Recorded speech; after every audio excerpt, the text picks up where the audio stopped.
in praise of thee, in praise of thee, we sing joyously, we sing joyously.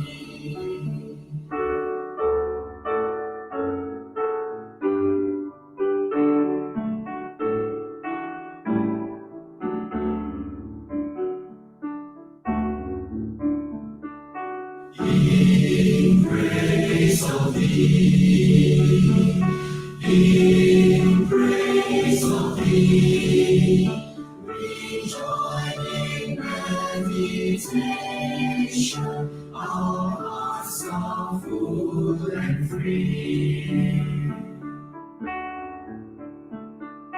In praise of thee, in praise of thee, thy light that all may see, thy light that all may see.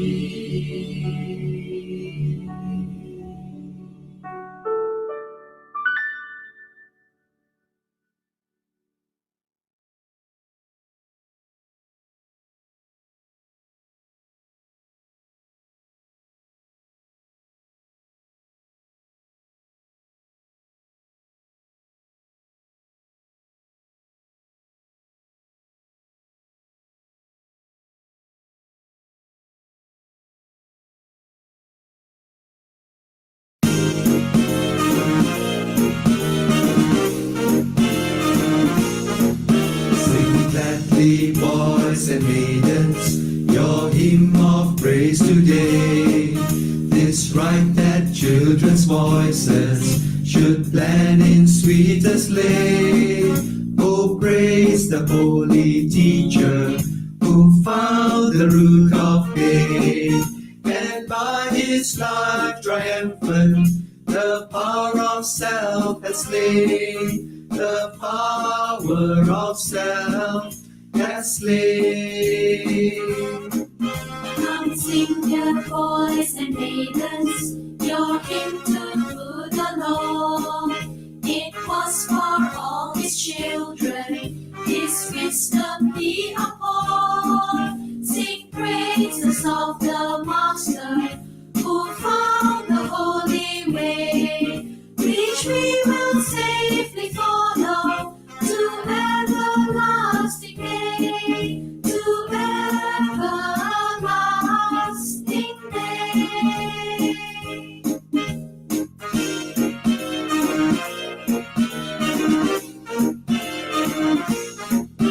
And when we sing his praises, remember we must strive by holy word and action to keep his faith alive.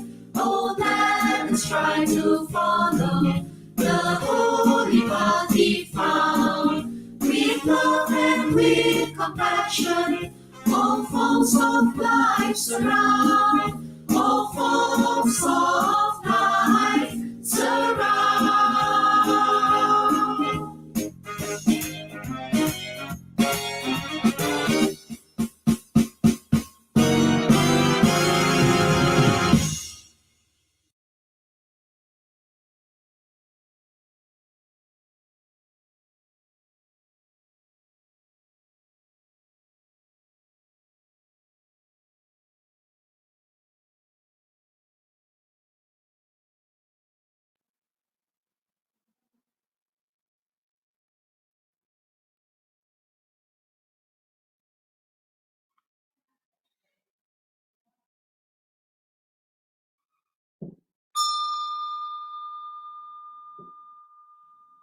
Good evening, brothers and sisters in the Dhamma.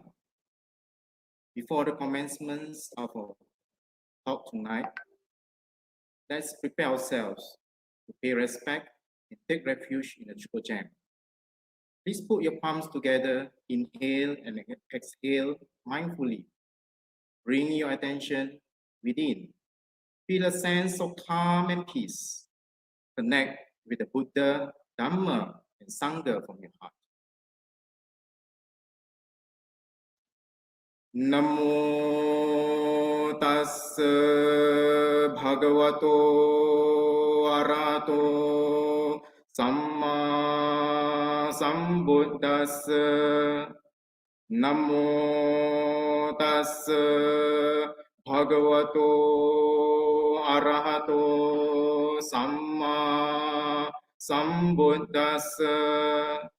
Namo tassa bhagavato arahato samma sambuddhassa. Honor to him, the Blessed One, the Holy One, the Enlightened One.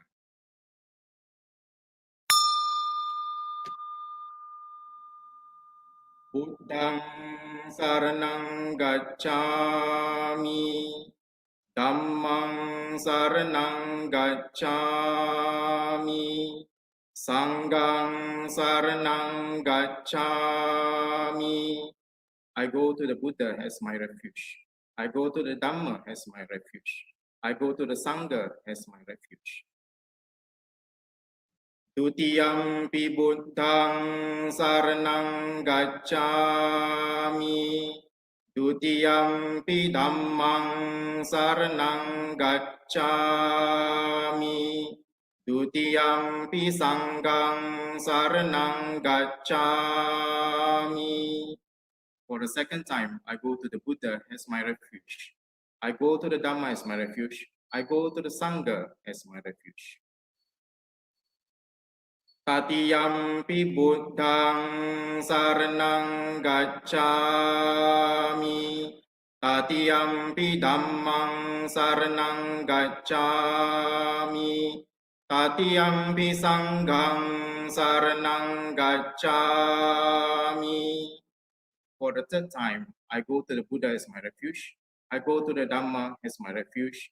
I go to the Sangha as my refuge.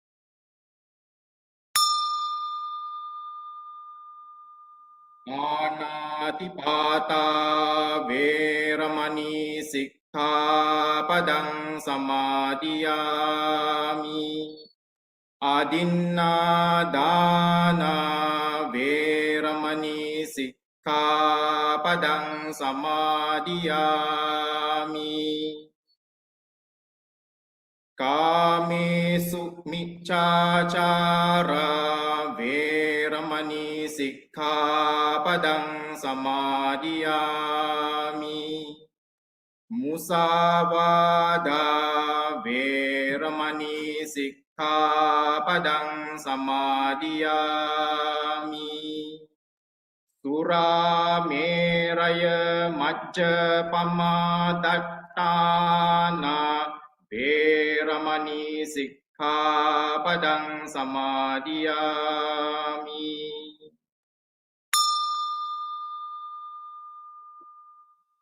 With deeds of love and compassion, I purify my action. With selfless giving, I purify my action. With moderation and contentment, I purify my action. With truthful words, I purify my speech. With clear mindfulness and calmness, I purify my thought. Sabbe sattva sukhi hontu. Sadhu, sadhu, sadhu.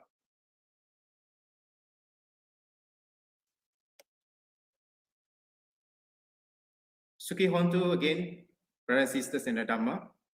Welcome to our online Breaking the Myth series. Today, we are already running into the 22nd series titled What I Want is Broken.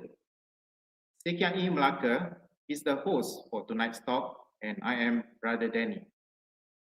As a matter of fact, our speaker tonight, Dr. Punya Wong, had been invited quite a number of times to give Dhamma talk at Sekiai Melaka. Dr. Punya Wong is a popular Dhamma speaker among our Buddhist circle. Therefore, he needs no further introduction. Let us invite Dr. Punya Wong to share the Dhamma. But before that, I would like to recite Pantun.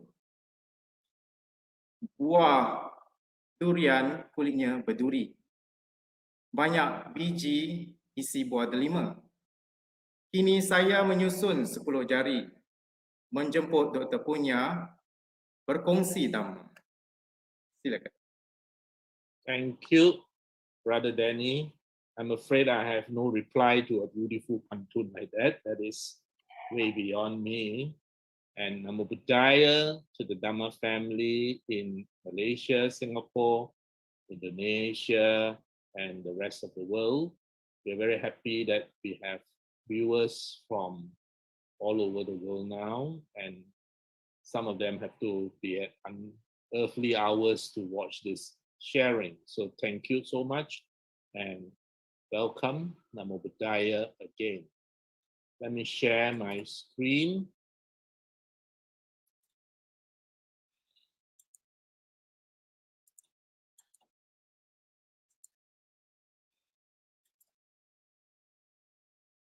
All right, brothers and sisters in the Dhamma. Today, as Brother Danny pointed out, is the 22nd of the series. The entire series is 25 talks, and this is coming to the end of this series. But because we have such a wonderful audience, about 4,000 people view our sharing every Friday night, we have made a collective decision that even when this 25 series is over, we will take a break and then we will resume with another series based on my first book, Walking in the Buddha's Footsteps. So please watch out for it. The posters and the notices will be there. But tonight, our sharing is on what I want is broken. And this is a common scenario. If you look at this cartoon Peanuts, Charlie Brown is asking Linus, do you think much about life? And of course he says, yes, all the time. What do you want to be when you grow up? And Linus replied, outrageously happy. Now, that is what all of us wish to have. Whatever our social status, background, age, gender, everyone wants happiness and dislike suffering. In fact, life is an endless pursuit of happiness. Just look back into your own life, my own life, and you will see that we are endlessly seeking happiness. Whether mundane happiness from the gratifications of our senses or supramundane happiness from contentment, knowledge, wisdom, and finally, the end of suffering. But as we walk this path, as we pursue the Buddha's teachings, we should be having more and more happiness as we let go of more and more dukkha. Nevertheless, until the day you are fully awakened, we will still experience suffering because that is the first noble truth. And we will be caught in the sway of disturbing emotions.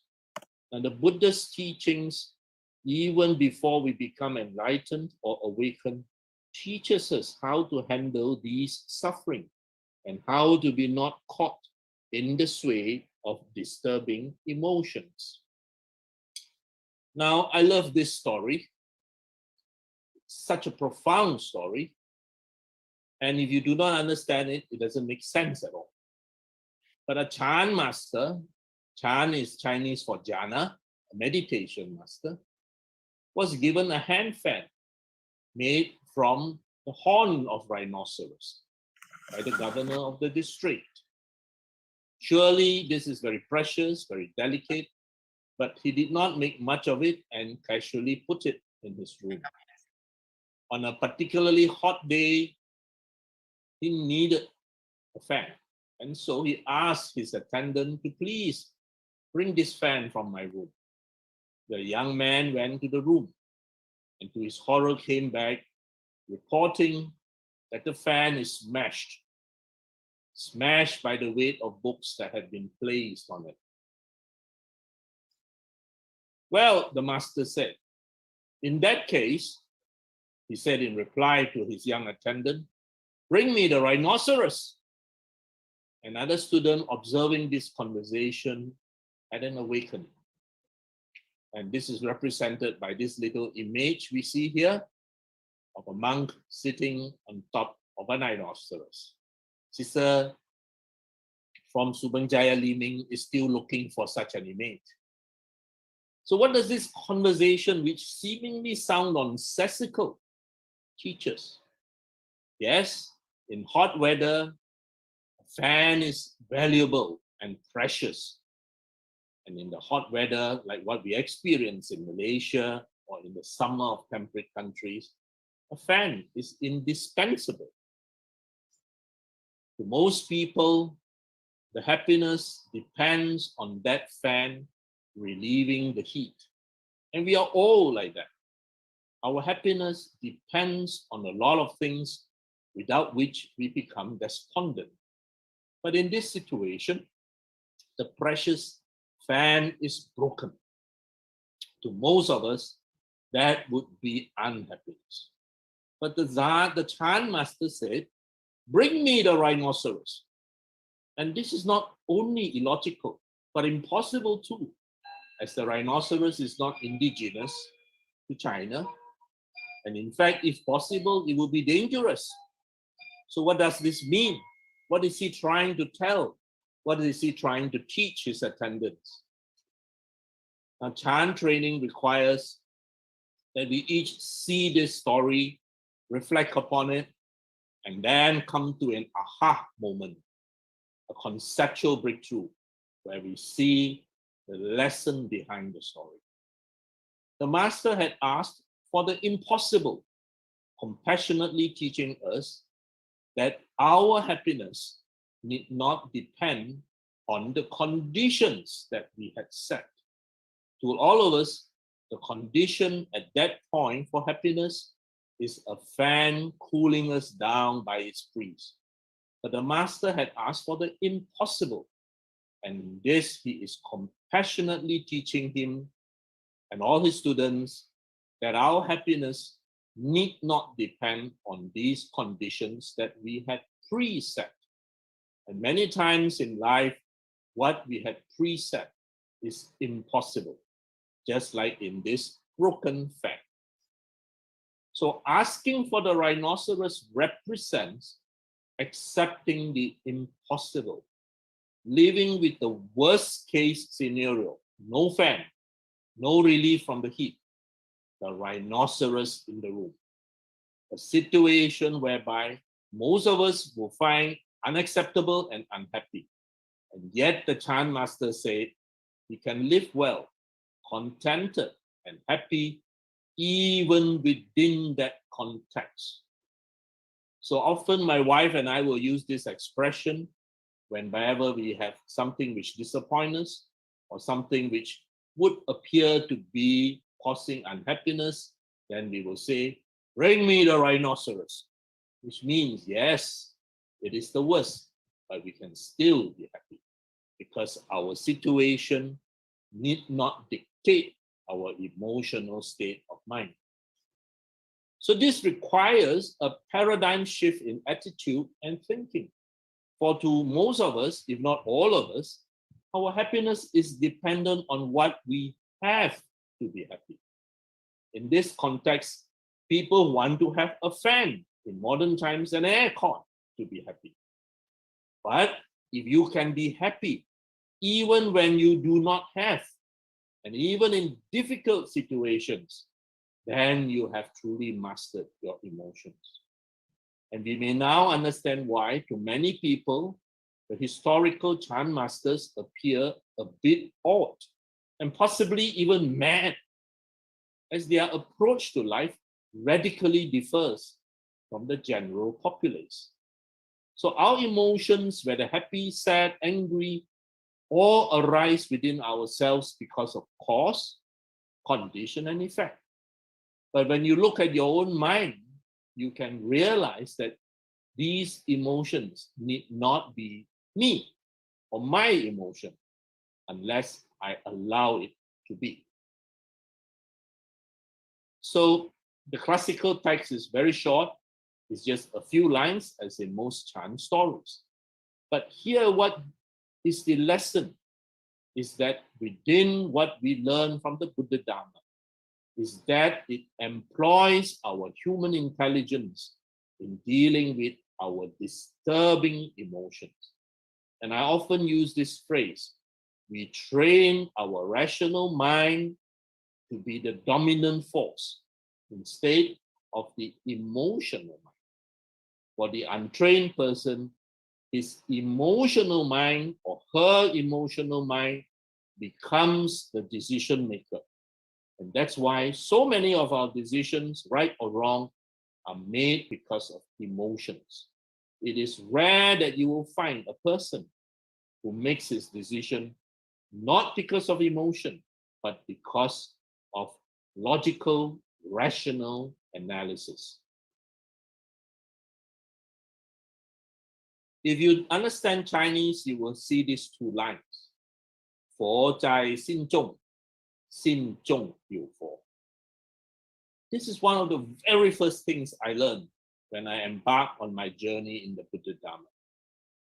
And after so many decades, this is still one of the most profound teachings that I have learned and which I want to share with you all. Because these two lines, just 8 words, fundamentally tell us the huge difference between the Buddha Dharma and all other religions. The first line, 佛在心中. This was the late Chief Venerable's last Dhamma talk before he passed away. Where is the Buddha? He asked. To many people, the Buddha may be something out there, someone out there, but that is merely the entrance to the Buddha Dharma. And as you learn more, you realize the Buddha is not somewhere out there, somewhere in some sphere. No, the Buddha is in your mind. And this first line already tells you that. 佛在心中. The Buddha is not outside, not on your altar, not in Sakya Inn, not in Bodh Gaya, but in your own mind. And that already completely makes us different from all other religions who worship an external being, an external force. In other religions, they take refuge in an external force, hoping that that external force will save them, bail them out. But in the Buddha Dharma, we take refuge not in an external force, but in our wisdom, in our logical, rational mind, because the Buddha is in your mind. The second line is also a line which teaches us what is fundamentally different between the Buddha Dharma and all other religions. 心中有佛. Within you is that Buddha nature, that potential. Other religions may tell you, Brother Danny, you've got original sin.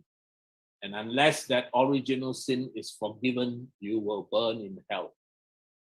Within the Buddha Dharma, there is no original sin. There is only original stupidity, in that we are ignorant of the realities of life. There is no need to seek forgiveness, because there is no one to forgive and none to be forgiven.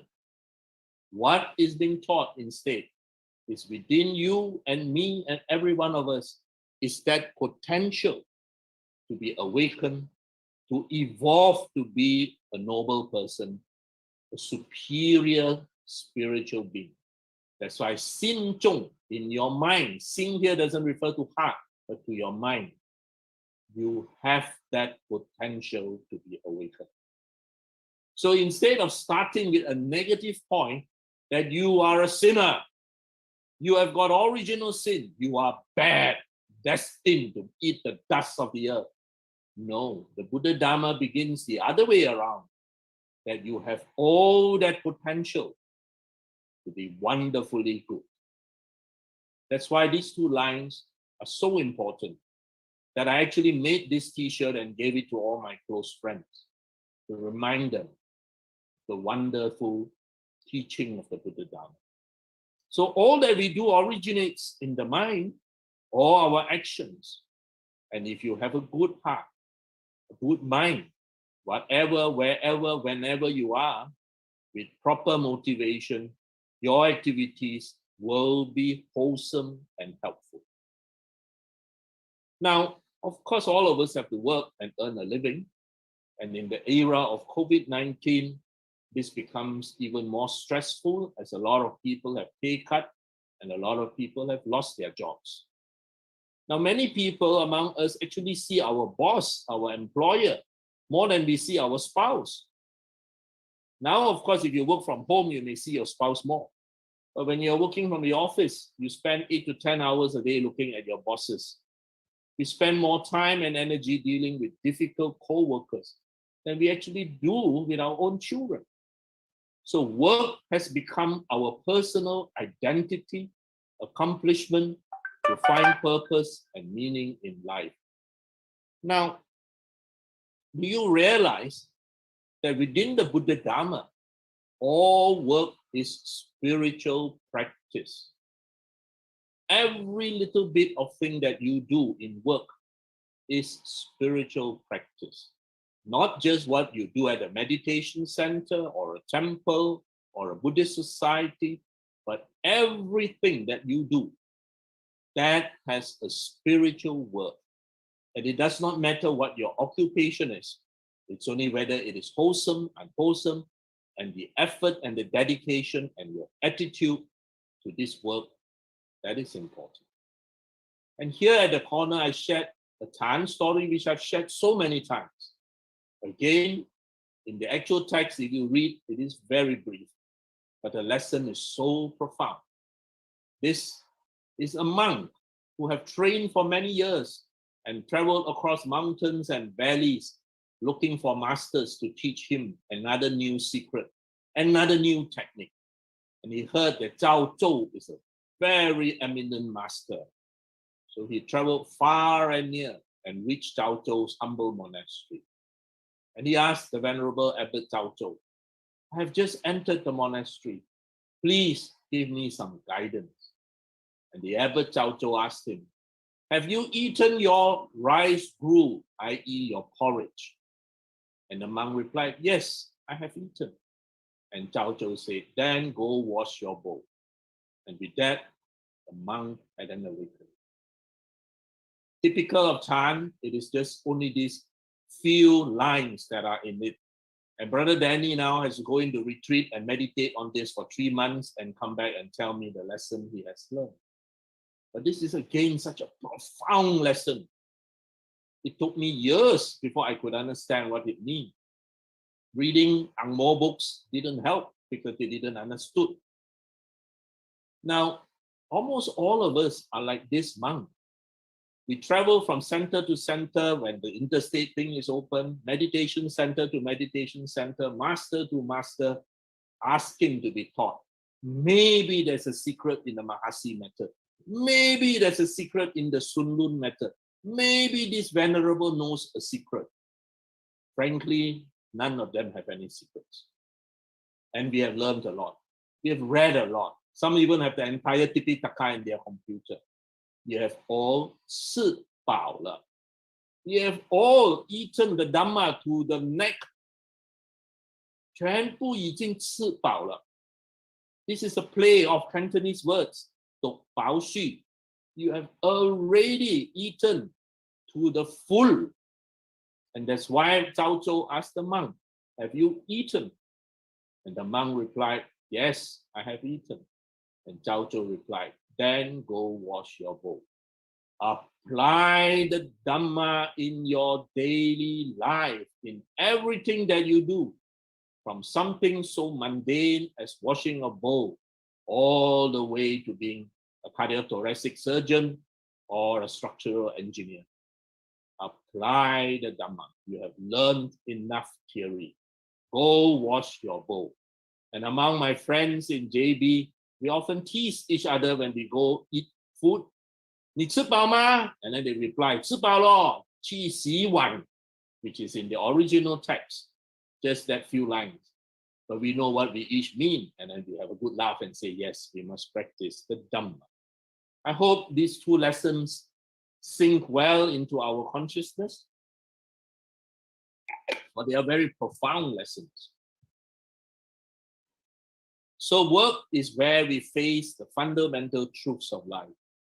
Much of life is frustrating. Everything is interconnected, impermanent, etc.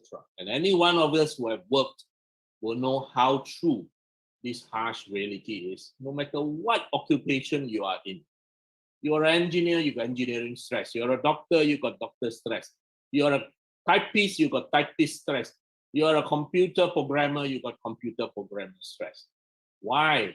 This Dhamma family is the first noble truth. The Buddha told us right at the very beginning, 是这样的了. This is life. Not whether you like it or you don't like it. It is the first noble truth, the common denominator of life, that much of it, because of its nature of being impermanent, non-self, is going to be frustrating. So let us realize something. We cannot solve the problems of the world. You and I cannot unblock that ship that is blocking the Suez Canal right now.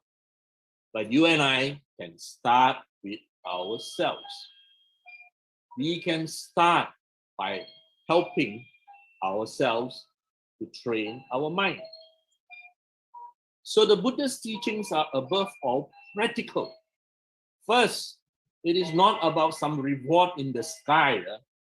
Please throw that out of your mind. Heaven and earth is created by our minds right on earth itself.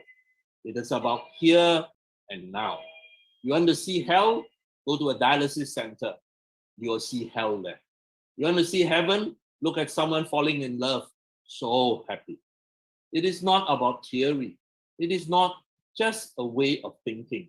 It is about what we can do to make our lives happier at every moment. So as I mentioned, the Buddha exists in every one of us. We call it, for lack of a better word, the Buddha nature. And all the times when we are mindful, when we make decisions based on logic and rationality, metta, karuna, we are awake.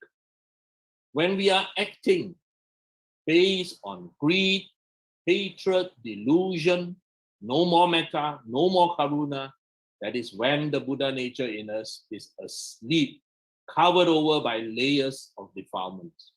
But we can still sweep all that defilements away and make the Buddha awake within us. And every time you do that, it becomes your hobby, your habit, and sooner or later, your way of life and your personality. So mindfulness is something you're all familiar with. Being aware, careful, being conscious of what we are doing. And when we are thinking, use the logical mind, not the emotional mind, not to act automatically, reacting by reflex or by condition, but to respond appropriately. And a person who can do this is a person who has right effort, right mindfulness, and the right stillness, the right state of calmness in his mind, not to react with knee-jerk reactions. You see two pictures that my good Dhamma brothers have used to promote today's sharing. They have used two pictures. One picture of a much younger me, which they jokingly say is the result of my COVID-19 vaccination, and another picture at the bottom of how I look like at present. So if you look at these two pictures, what you can have is two possible reactions. The first reaction, Ayo, why am I so old and worn? That's an old man at the lower picture, balding, no hair, white hair, etc. versus, wow, I'm so grateful to live so well till this age. You know, how many people can live till this age and have such happy life? So, wow, I'm so happy and so grateful to actually have the opportunity to look like that in the lower picture. So what has happened?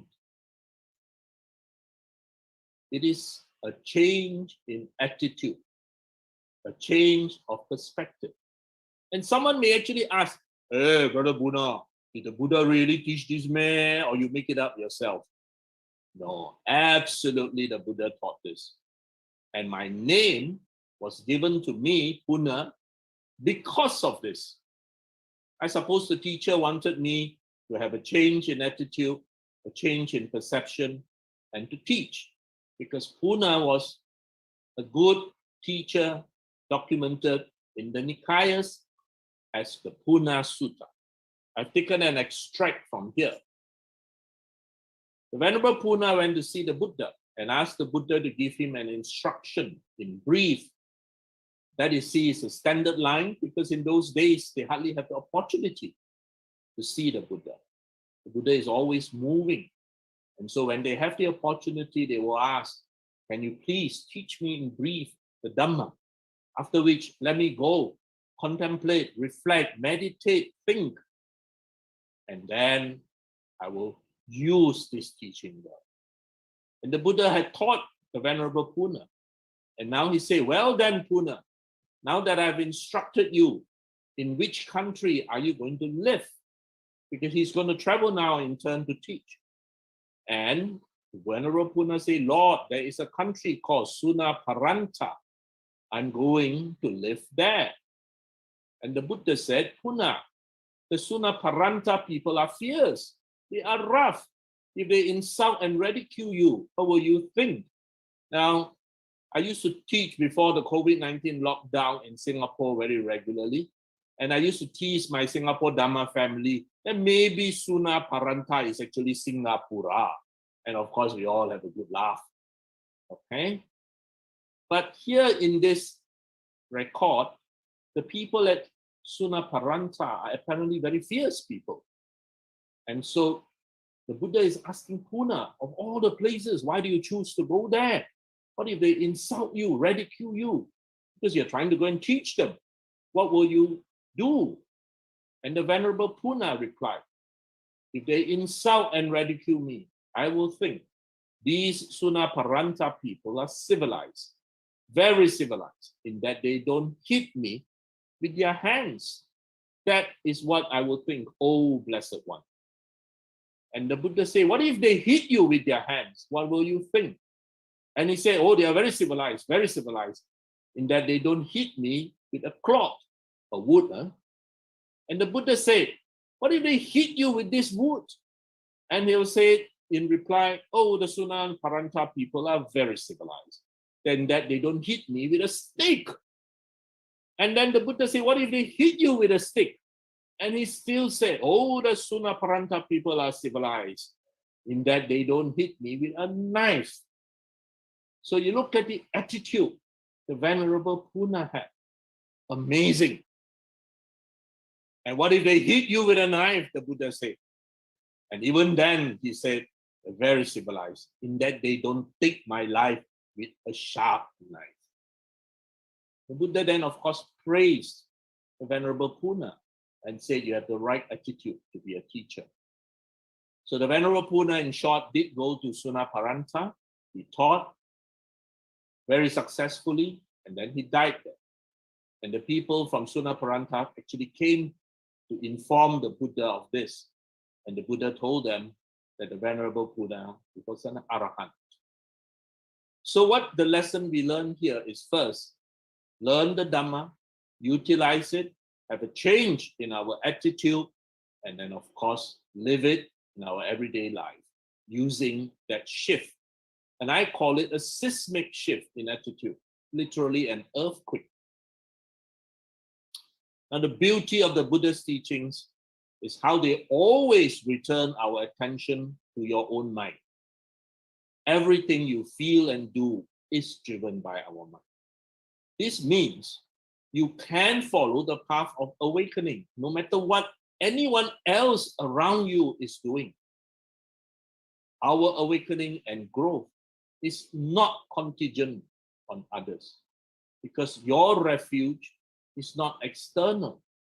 Your refuge is in the wisdom of the Buddha Dhamma. Remember, I said earlier, for other people of other faiths, their refuge is in power, the power of whoever their God is, and their faith that he will use that power to bail them out. But your refuge in the Buddha, Dhamma, and Sangha is not in an external power. Your refuge in the Buddha, Dhamma, and Sangha is in the wisdom of the Buddha Dhamma, which is within you. That is your refuge. What to do, how to do, when to do, and what state of mind. So search inside ourselves for happiness using the Dhamma as your guide. And I like this meme made by Brother Dr. Henry. What you're looking for is already inside you, like this man looking for food in the fridge. The food is already inside him. Search inside yourself. You have a precious jewel inside yourself. This gold Buddha, this gold image of the Buddha is inside your mind. And that is why it is so precious. Also realize that karma lies solely in our own hands. If I own the problem, I also own the solution. All right? And as we grow older, many things will leave us. We will utilize our money, our hair is gone, we cannot sleep, etc., etc. And you think you're all alone. But don't worry. Actually, you're not all alone. Something is always with you, your karma. What you have done, which is good, wholesome, is always with you. Similarly, what is unwholesome and not too good. Now, first, I repeat, no one is inadequate. Each of us has the Buddha nature within. Second, we always have a choice. That choice is up to us. You must have the 8th factor of the path, right stillness, right calmness, so that you have that time in a split second to make a mindful decision. That calmness, even if it is for a few seconds, is enough for you to reflect, not to let an emotion overrule your mind and take over your body. Be awake to reality. And the reality is the impermanence, the dissatisfaction, the non-self nature, the interconnected of all things. And this, I repeat, is in the First Noble Truth, the very first thing the Buddha taught us. This is the common denominator of human life. What is dukkha? Birth, aging, decay, death. We are familiar with it. But remember, association with the unpleasant, be it an unpleasant co-worker or boss, etc., customer, separation from those you like, not to get what you want. This is what every one of us face, whether at work or at home or at hobby or even going to a restaurant. The Buddha told us this is the very first noble truth of life. Get real. Realize this. Now adapt to make the best out of it. And what is the second noble truth? We all know it is the noble truth of the cause of our dukkha.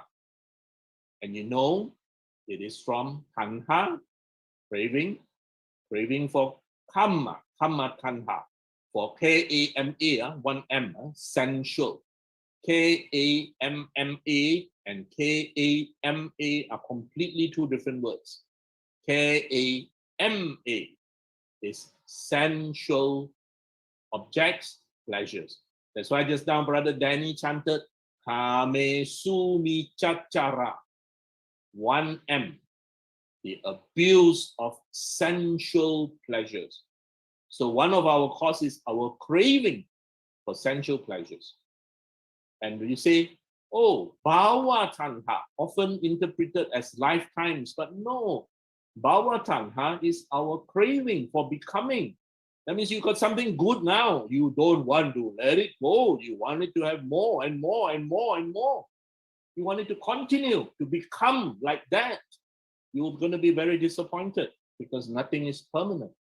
And similarly with bhava tanha, we don't want it. That means you have experienced something bad like the heat. And we say, no, I don't want the heat. I want an aircon room. If you have the choice of an aircon room, fine. If you do not have the choice, you need not be unhappy. So the three things: craving for sensual pleasure, craving for continuation or becoming, and craving for discontinuation or disbecoming. Now in Japan, many of you are familiar with this, that when a cup or a pot is broken, they don't throw it away.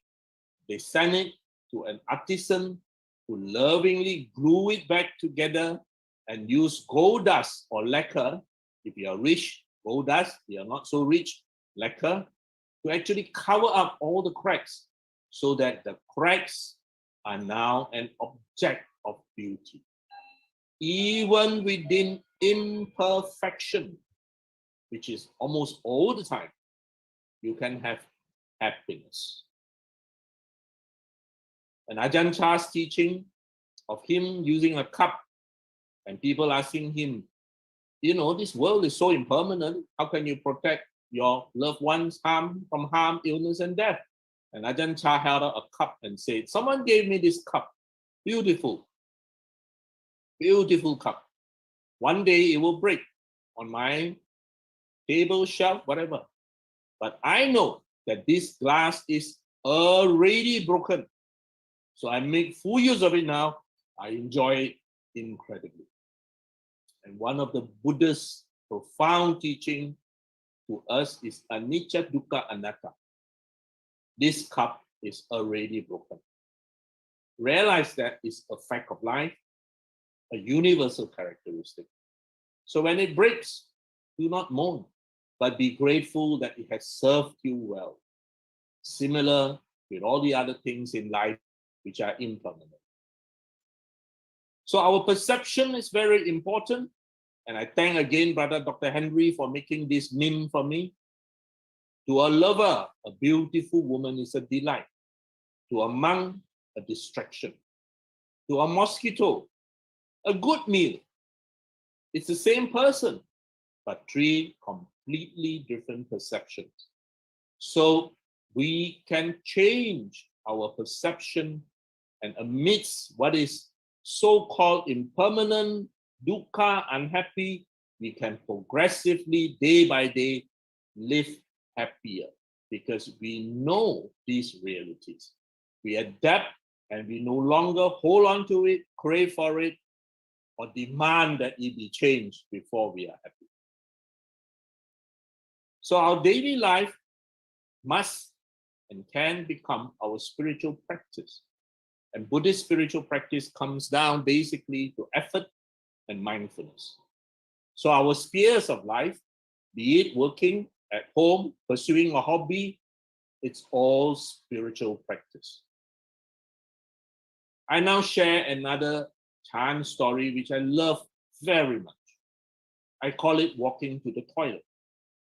And here you have a man who approached a Chan master and asked the Chan master, "Oh, great master, what is the highest realization in Chan?" The master looked at him with compassion and said, "Oh, please wait a moment. I need to go to the toilet and pee." And so he walked away. And as he walked away, he suddenly stopped, turned around, and looked at the person and said, "Something so simple as going to the toilet to pee. Can you do it for me?" Well, obviously the answer is no. So he said, "Even something so mundane, can you do it for me?" You can't. Only you can see the truth for yourself. He cannot tell it to you. Just like I share every Friday night, or with some off days, of course, for the last half year. It's a message which has been put into many aspects, and everyone has listened.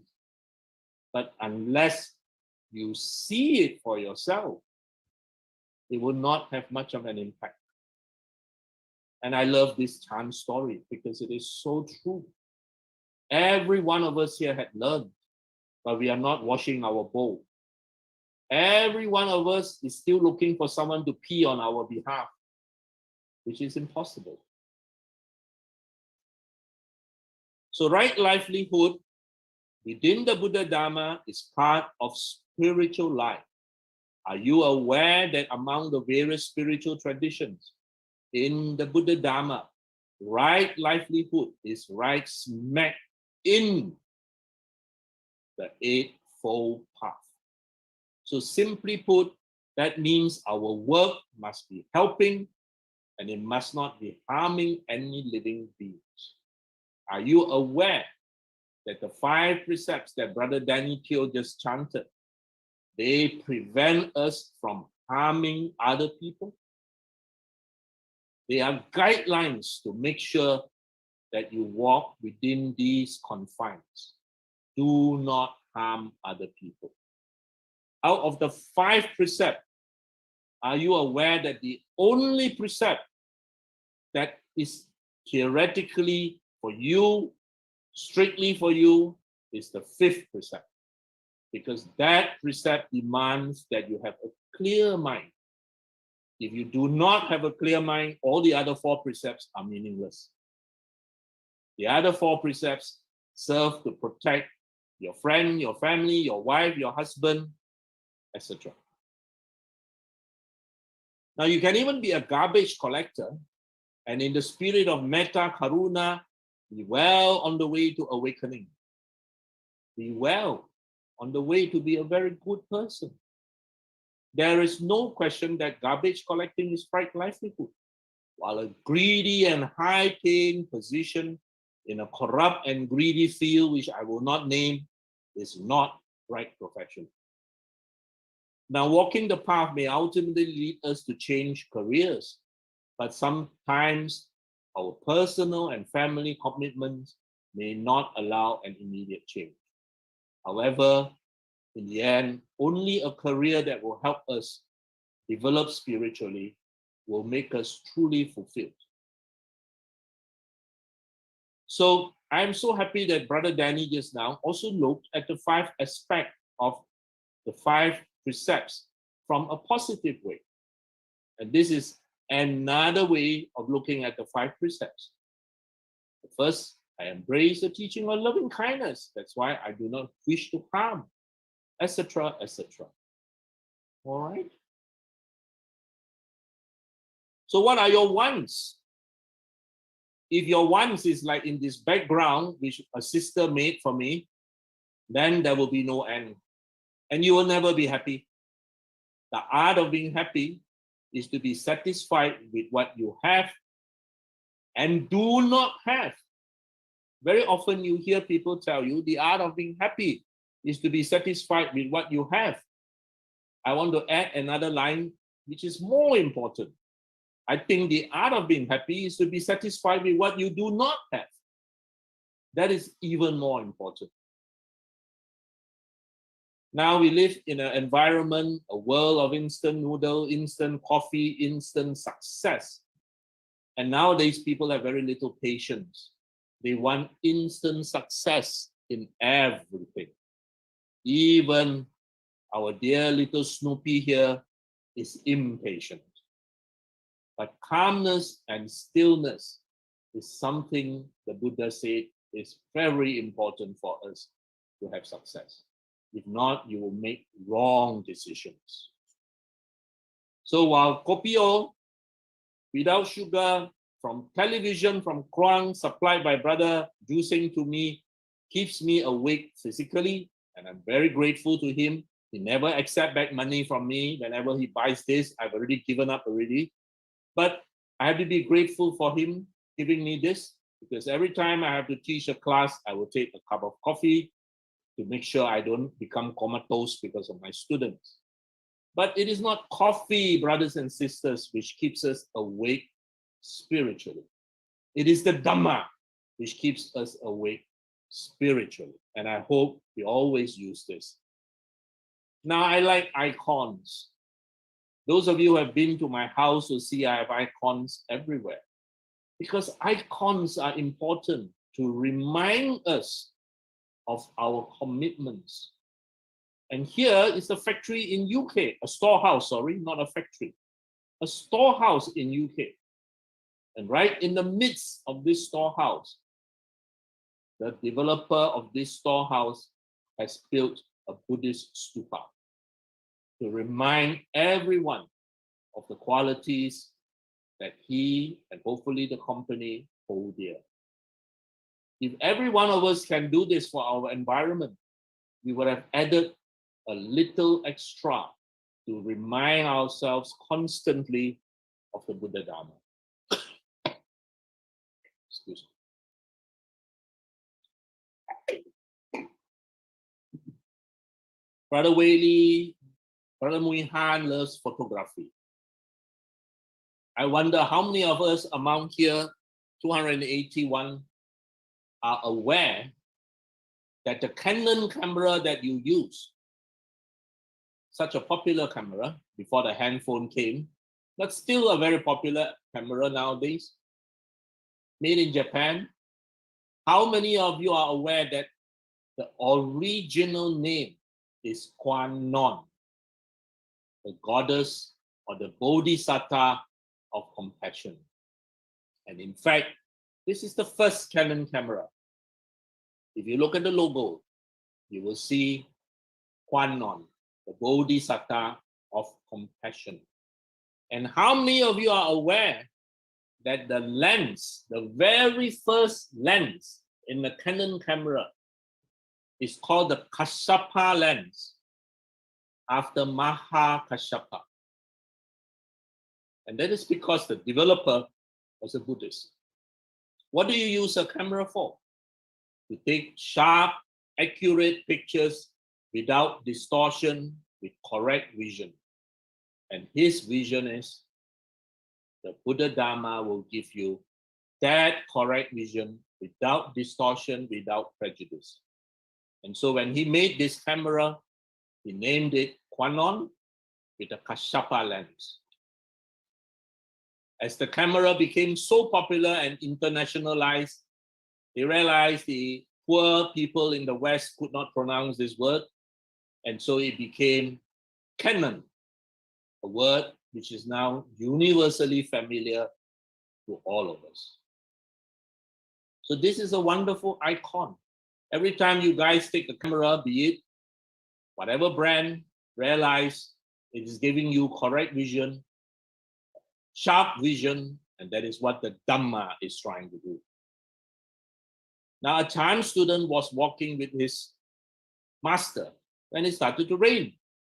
And then the student started running from the rain when the master said, "You do not need to run. The rain is everywhere." And again, I love this beautiful story. Everywhere around us, you will have dukkha. There is no place you can run to that does not have it. But everywhere you can utilize the Dhamma. Everywhere you can use the Dhamma as your umbrella, as your refuge.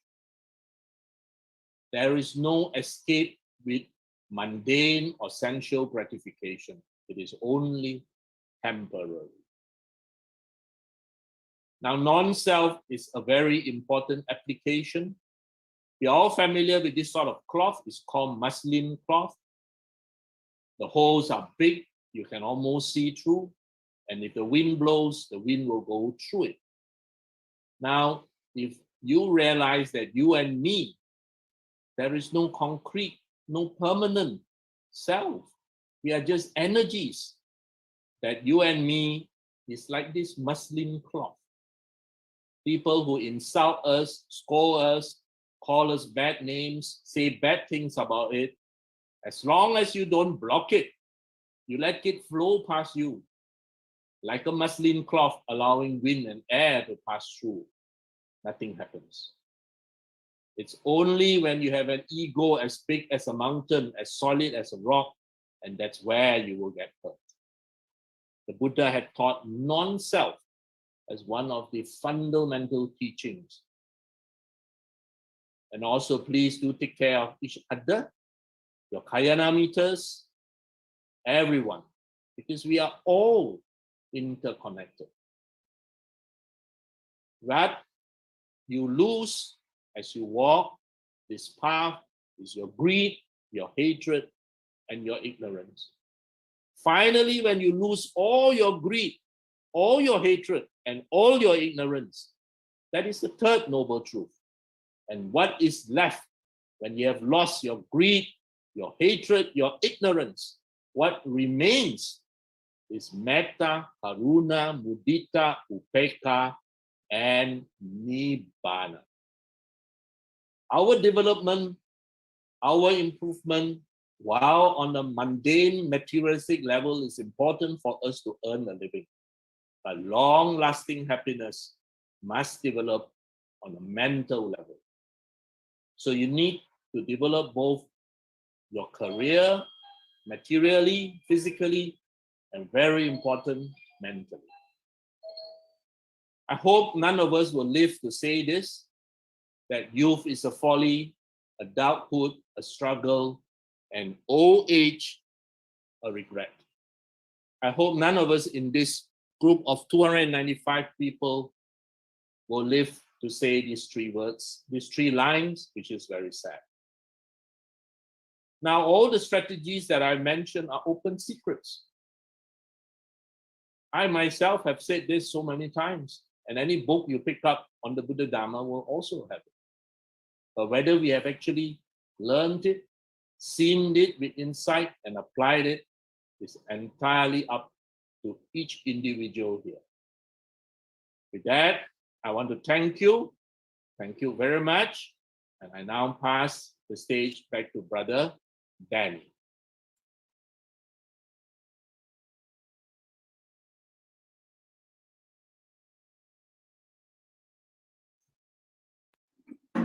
Sadhu, sadhu. Thank you, Brother Punyo, for the wonderful Dharma sharing. So now we come to the Q&A session. So please do take this opportunity to ask questions. You may type your question in the FB, the Facebook. And for your information, the Punyo Wong is the author of this book itself. And if you read this book, please take this opportunity to clear your doubts. Okay, Dr. Puna, we have one question here. It's from Brother Leong Yu Meng, SJBA. His question is, how can one layperson not give in to the emotional mind? Even a loving mother will give in to a crying and emotional baby. Brother Yu Ming, I think you have slightly misunderstood.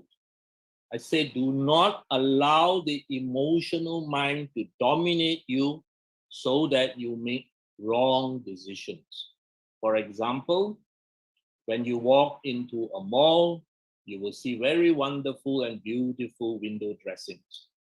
Those are meant to attract your attention and stimulate your emotional mind. And that's why you will see somebody like James Bond wearing a very expensive watch. And then it is meant to make you think that if you also own a watch and wear a watch like this, you will look like James Bond. I can assure you that no matter what watch I wear, I am not going to look like James Bond. But that's how advertisement works. People will buy that because they imagine they will look like James Bond. So that is what I mean when I say that your emotional mind has taken over your logical mind, and you are making a decision which is irrational. On the other hand, if you go to Sikya Inn in Malacca and you see these homeless people, lost jobs, etc., queuing up and getting that free food package, which they arranged to dana out, you may be filled with compassion and you say, oh, I must do something to help. Now, that is wholesome emotion. Not all emotions are bad. What I do not want you to do is to see that three-quarter naked girl holding that engine oil and saying, buy this engine oil and your car will be as smooth as my skin. Good heavens, what has a half-naked girl got to do with engine oil? Absolutely nothing beyond stimulating our emotional mind and trying to make us associate this brand with this engine oil. You can see how ridiculous it is when you actually reflect. Why is it you never have an old man holding a can of engine oil selling? Because no one is interested.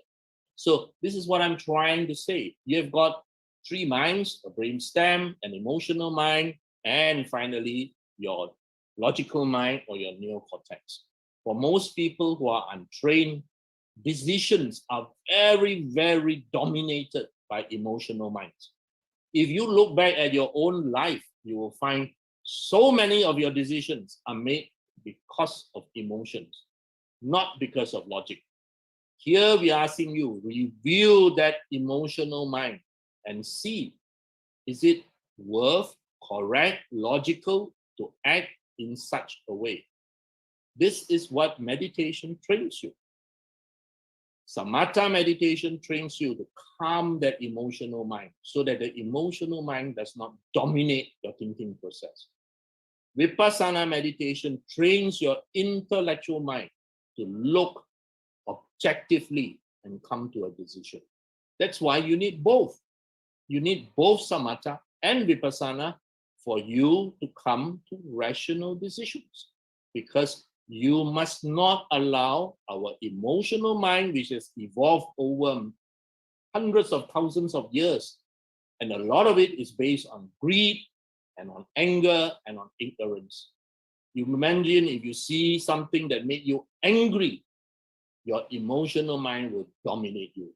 That's why you always ask, count to 10, take 10 deep breaths, etc. Basically, they're trying to teach you samatha application, calm yourself down, and let your logical mind make a decision. I hope that is clear now. All right. Thank you, Brother Danny. Yeah, we have another question from Chia Manfong, BGM. Question is, my job requires me to kill harmful insects and summon people. Am I creating bad karma? Please guide me. Summon as in saman, Malay saman. Okay. Now, congratulations, Brother Chia Manfong. I imagine you are a brother. I congratulate you. You are creating very good karma. You're not creating bad karma. If you are creating bad karma, then there is no hope for me. Because in my 35 years as a doctor, I have killed billions of germs. I don't know how many parasites, countless. Because the point, Brother Chia Manfong, is not to be attached to concepts cast in stone. The point is to use your wisdom.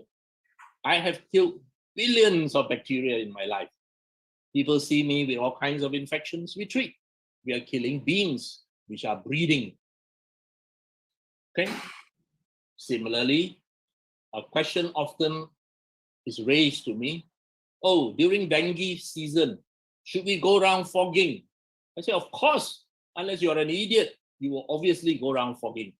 The reason is, what are you trying to achieve? You are trying to save human lives from dying, from dengue, from malaria, in my case, from pneumonia, from sepsis. That is what we are trying to do. We are trying to save Brother Danny.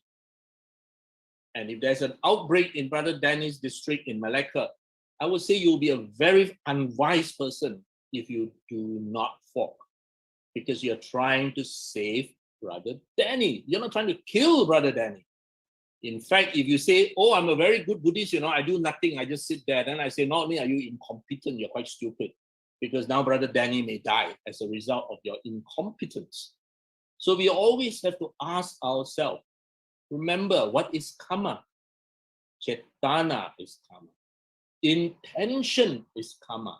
In every act that creates karma, what is the intention behind that act?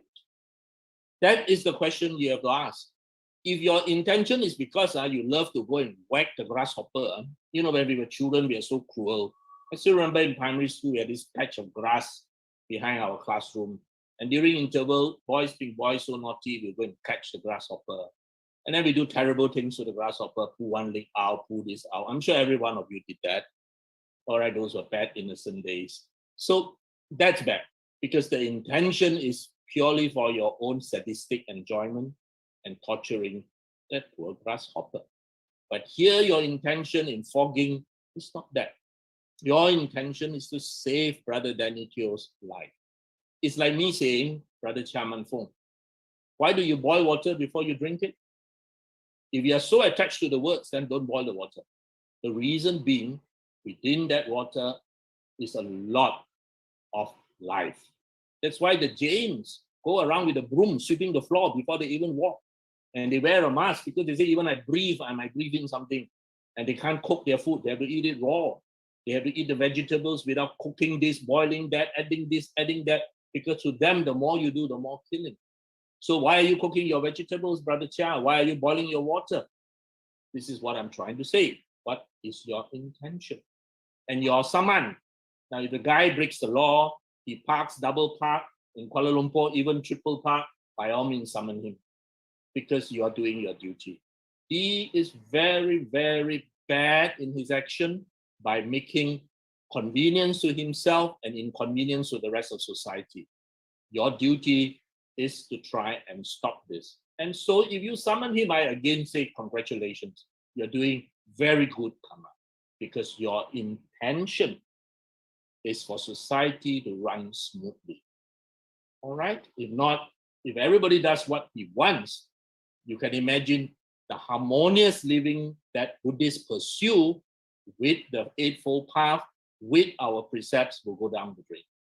Thank you. Okay, we have a third question from Janet Ang Kirara, but it sounds a bit. I don't know if this is a question or not. Thank you, brother. I know this is dukkha. May I ask how to transcend the chores that you don't like doing, or how to change your thinking to like it? Well, this is very difficult for me to answer, because I do not know exactly what you mean. I mean, if you say I don't like to cook at home, then, well, okay lah, grab food lah. And how to change your thinking to like it? Well, find someone who can cook very well, and maybe you will like how to cook very well. But I'm afraid, Sister Janet, that this is so general that it is very, very difficult for me to actually answer. But generally, taking just as a rough example, I assume you mean necessary chores that needs to be done, and you find it a chore, literally. So ask husband, buy washing machine, buy dishwashing machine, etc., to try and reduce the chores for you. And how to change the thinking to like it? Well, if you are so heavily burdened by these chores, then of course it is not easy. But if it's cooking, you can always look at it as you're doing something very wholesome for family, for children, that you're cooking food, healthy food for them, etc. But it's really a very difficult question, because it is so far and wide in its scope. I hope I have helped a little bit. Thank you.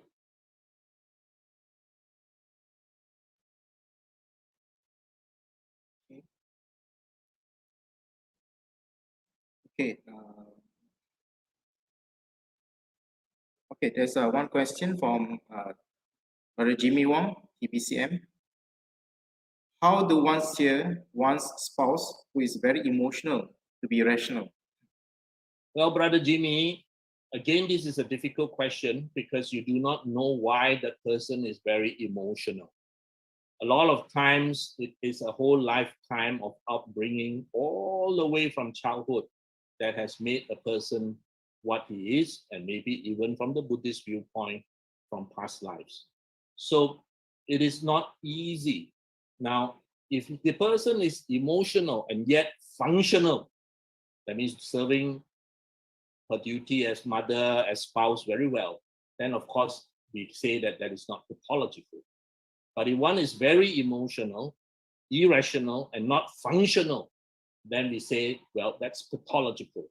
And in that context, the person will need professional help. You can try and see there are Buddhist para-counselors, there are Buddhist psychiatrists who will try and figure out, rationalize why the person is behaving this way, and then trying to offer manners in which the person can have insight into why such behavior is wrong.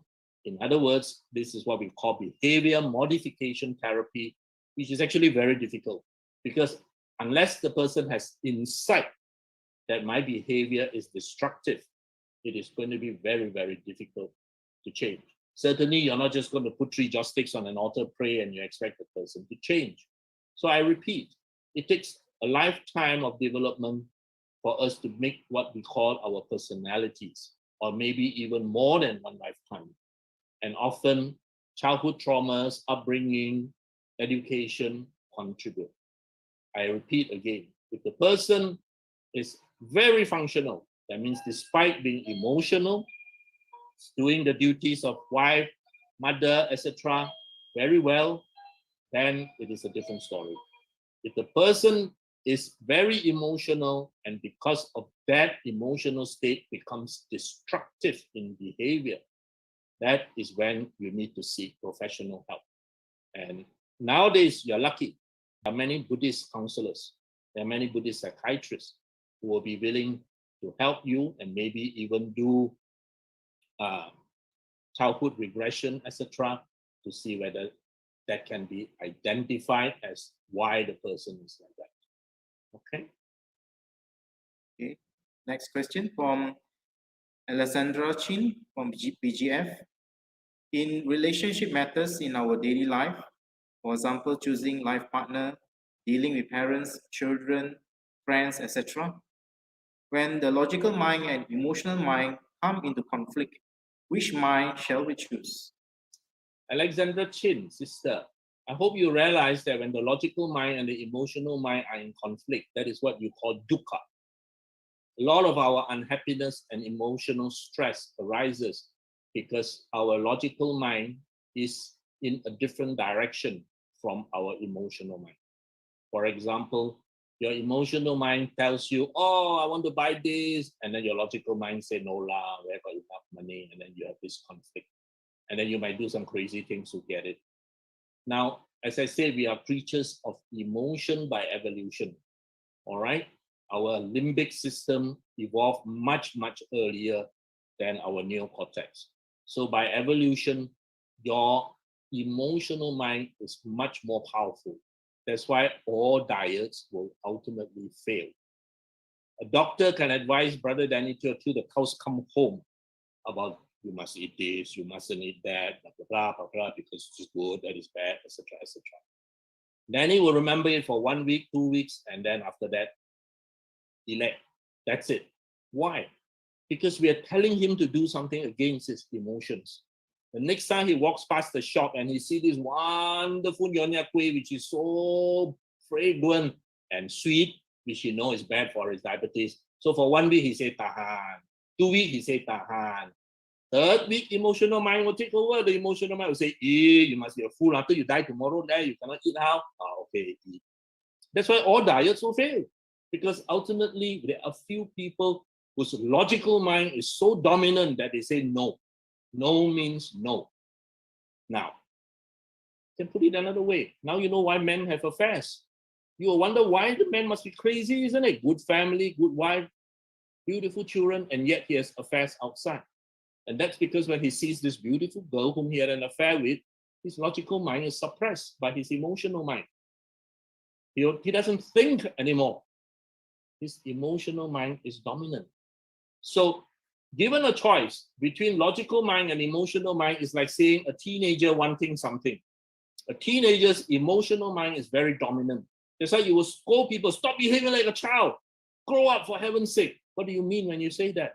When you say that, actually what you mean is, please use your logical mind. Because as you mature, the logical mind becomes more dominant. Of course, in some people, it never becomes dominant. But for most people, generally, when you're a teenager, your emotional mind is dominant. And that's why teenagers make bad decisions. All right? Sensual gratification, sugar high, all these are words we associate with teenagers.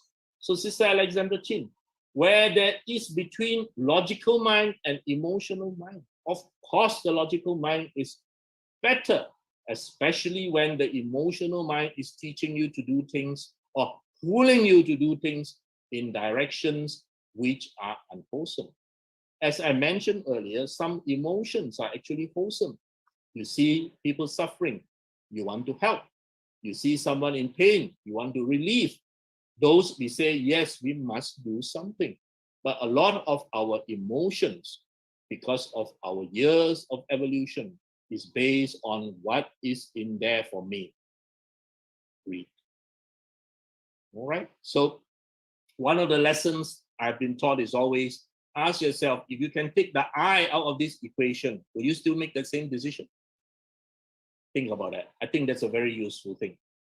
Okay, if you can remove the I from the equation, that means you've got nothing to gain. Will you still make that decision? Okay, all right, thank you. We can still take one more question. Anybody else would like to ask question? Please do type your questions in the Facebook comment.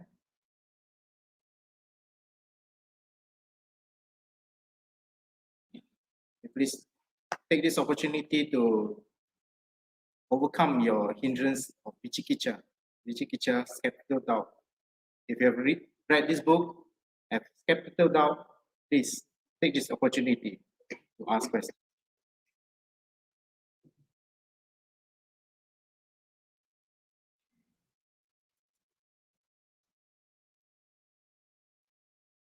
So I'm afraid there's no more question.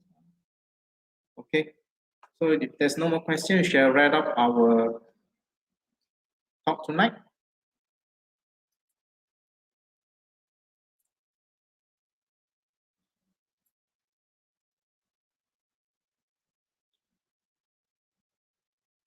So dear brothers, sisters and Dhamma, please do like us in the Facebook so that more people able to have the opportunity to listen to the Dhamma and have some realization in their daily life. So to close and wrap up this Dhamma talk tonight, let us dedicate the merits. We have made the right effort to participate in this Dhamma sharing. We renew our faith and refuge in the three jewels and learn to develop wisdom and compassion. May all beings, without limit, have a share of this merit and whatever other merits we have made. Those who are dear and kind to us, including our mother and father, teachers, friends, relatives, our dearly departed relatives and others, whether neutral or hostile, all sentient beings in the universe, if they know of our dedication or merit, may they rejoice with us. By reason of their rejoicing in our gift of merit, may all beings be free from harm and danger and live in peace and happiness.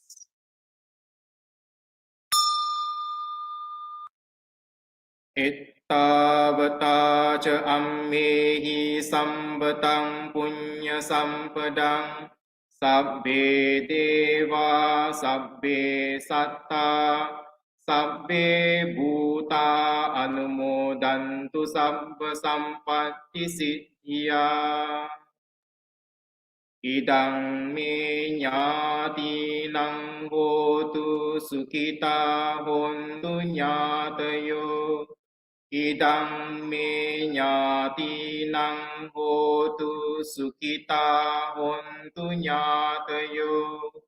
Idang me nyatinang hotu sukita hontu nyatayo.